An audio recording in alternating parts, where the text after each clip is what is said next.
Hey, how's it going, everybody? My name is Jason. This is Art of Creation Homestead. Right here on this lovely fall day. It's getting a little warm. Obviously, temperatures are cooling off. The garden is pretty much done. See behind me, it's worn out.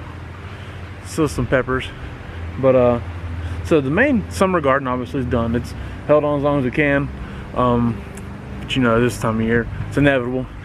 Fighting nature.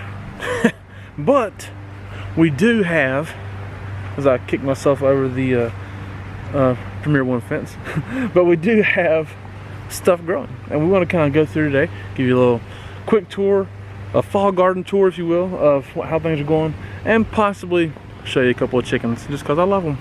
So here we are. We've planted these beds right here. Planted all these beds. This has got lettuce and spinach. This one's nothing but lettuce. This one's all Ragged Jack kale, and this one is all spinach. Okay, this is spinach on this side, and you can start seeing it's popping. See some sprouts. It's popping. Here's some lettuce. So we got things growing here. A lot of lettuce popping. A lot of spinach over here, and the kale is starting to pop. See a little bit right there, and a little bit right here. So all those things are starting to grow. They're starting to pop. Okay, we're starting to get some stuff going there. We have more lettuce growing down here, but those things are starting to go. Those beds will be covered with little grow cover tunnel type things. Okay, so we're gonna have tunnels over those. They should hold on all winter long. Now obviously there's gonna be a point in time where they stop growing, but they're gonna hold on, stay alive, and then start to regrow again next spring. But we should be able to, I think, as long as the weather holds off, we should be able to get some kind of harvest out of those even this year. Okay. Now the other day I posted a video talking about using a cover crop in the garden. Planting some crimson clover for a nitrogen fixer, and it's already starting to sprout, popping really well. Let's take a look at it. See all those little green sprouts? It's all clover, all over the place. All clover in here. This is one of the most fun things that I do. I enjoy that process of putting clover down because it is it's unique. First of all, it's beautiful in the spring, and it works well to feed the ground. The soil is so much better because of that, and so it's fun to grow. It's different, and it's helpful. It's beautiful, and it's a principle that God designed for our benefit, to help us out along the way. Imagine that. God loves you so much, He wants to help you out. But so here is this side right here. I'm gonna show you. These are Jackson Wonder peas, okay? And we haven't really shown too much because it's been experimental for putting them down here, and we've never grown them before. But this is how big the pods get, okay? These pods here, but then they have whole peas inside of them, probably 3 or 4 inside each one. They get kind of fat, okay? They get kind of fat. Let's see if I can find one that's a little fatter. I'm not sure we do. This one's starting to swell a little bit, you can see. But they're beautiful when they're shelled out. Angela had shelled some one evening when I came in, and they were awesome. Oh, here's one. Here's a fat one. That's a good size one. We'll shell some of those. We're gonna pick and shell some of those here soon, I believe. But again, they're good. We've never grown that variety. We've grown white Dixie butter peas. That's a Jackson Wonder that's similar to them, but those those peas, when they're shelled out, the pea itself is extremely beautiful, ornamental, beautiful design. Where the white Dixie's just plain white. But so those have been fun to grow. Those have been good to grow, and they're holding on for a long time, as you can see. Here's a green stalk. We planted it recently. Spinach on top, lettuce on the bottom. It's all growing well. Backside not as well, but still growing. But again, because it needs to be rotated, the sun is this way, as you can see. And without being able to spin this around, it doesn't really grow as much because it doesn't get as much light.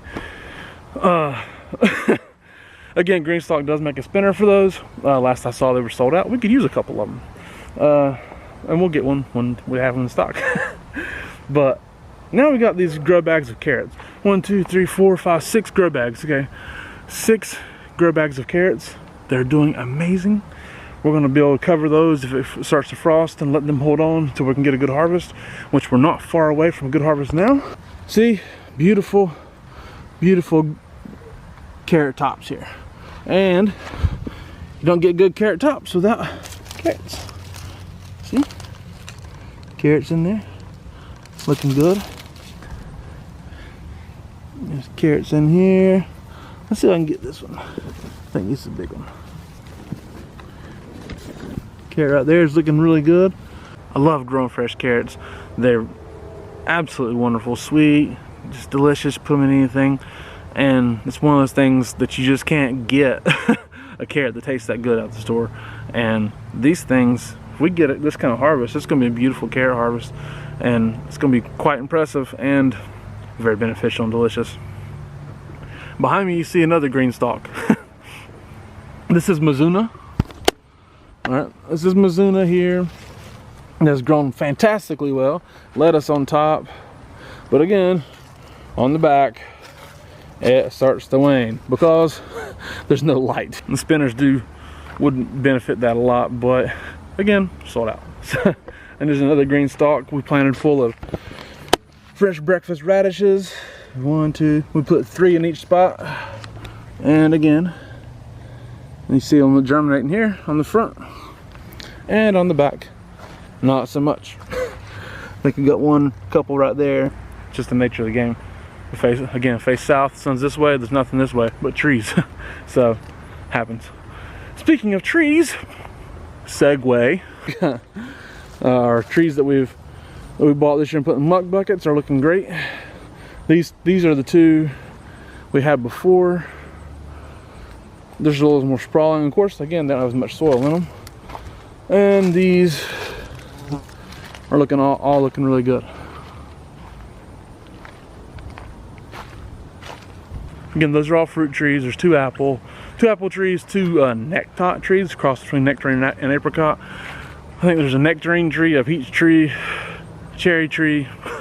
You know, so and then the 2 apple trees beforehand were last year's, or two we planted last year. Here's a cherry tree we planted last year, and the ground is looking great. Blackberry bushes looking really good. You want to see some chickens? There's Miss Bella. None of our new ones are laying yet. Okay. Here's little Heidi. None of the new ones are laying yet. I think they're working on about 26 weeks old, maybe 27 at this point, I forget. But they're not laying yet. There's only 6 of them. Give them time. This time of year they slow down a little bit. But they're doing really well. They look great. McMurray Hatchery sent us some beautiful, beautiful birds. And they're going to be fantastic layers for a long time to come. Isn't that right, Sweetness? Here's an old girl. Hey, Sweetness. She's 6 years old. She's been going through molt. But she loves the camera, don't you, sweet girl? Side note, that's Angela's buddy. Of course, Angela's got a lot of buddies in here, but Sweetness is number 1. There's Big Helga. Hey, Big Helga. This is Helga right here, okay? This is Sophia over here. She's codependent on her father. Isn't that right, Sophia? And Gracie. Hey, Gracie. She's 4 years old. Gracie's 4 years old, and she's been going through molt, but she's looking good. She's kind of bratty. Sorry, tried to duck a chicken. One just flew out over my head. And the girls are looking good. They're doing great. This time of year, we don't get any eggs. That's just how it is. There's too little light. You need 14 hours of light for optimal laying. Obviously, this time of year, you do not have that. Some girls will keep laying into the fall and as you head in towards October. But there's also this thing called molt that I can go into another time. But again, they lose feathers, and once they start losing the feathers, they quit laying. So those types of things happen. That's just the nature of the game. The new ones, however, are less than a year old. They will not molt this year, and they will start laying sometime. But that's all on God's timing, right? So here we have some white Dixie butter peas. They look great. They got a lot of blossoms, but they like warm weather, so it's hard to. They're gonna hold on to a frost. These are fantastic. They taste wonderful. They're a beautiful flavor and a great thing to grow in a small space because you can get a lot off this short row. But they like heat, so this time of year they slow way down. They don't die until frost, but the cooler weather really slows them down a lot. Here's this beautiful rosemary bush that we've had for, this is only 2 years old. This rosemary bush is only 2 years old, and it is enormous. I'm gonna keep trying to overwinter it. I'm gonna mulch it again real heavy. Sometime this winter with some more of a chicken bedding once it breaks down a little bit more, and that should keep it alive, and barring any extraordinarily cold stuff. Now here's something we're gonna show you. This Cherokee Tan Pumpkin vine all the way up through here up to right here. And that vine goes all the way from there. And by the way, we got a few plants that go out to this way. And you can see it makes it hard to mow, so it's just a patch of grass and vines. But there is Cherokee Tan pumpkins in here. See? This guy is almost ready to harvest, if he's not ready. That's about how big they get. They get real small. They stay small. I think Angela counted about 10 in here. I'll show you another one real fast, maybe. Yep, here's one. Smaller one, another smaller one. Another one. Another one. So there's several in there. All right, over here, we're gonna try to get this in real fast before the neighbor's music starts back up. Okay, we've got the garlic planted and some of it sprouting really well. There's some amusing garlic sprouting right here. Here's a lot of the Persian star garlic coming up right here. A lot of it's popping really good. Looks great. So let's come up here and we'll show you one last thing. It's parsnips. Parsnips are up here looking great. In this container now, they're getting grown on top of it by this butterfly bush. So it's pretty. but they're growing well. See if I can find one in here. They actually are starting to produce good roots in there. There's a good one. Good visual one if we can get the light back on it. I think. Yep. You can see they're starting to grow in there.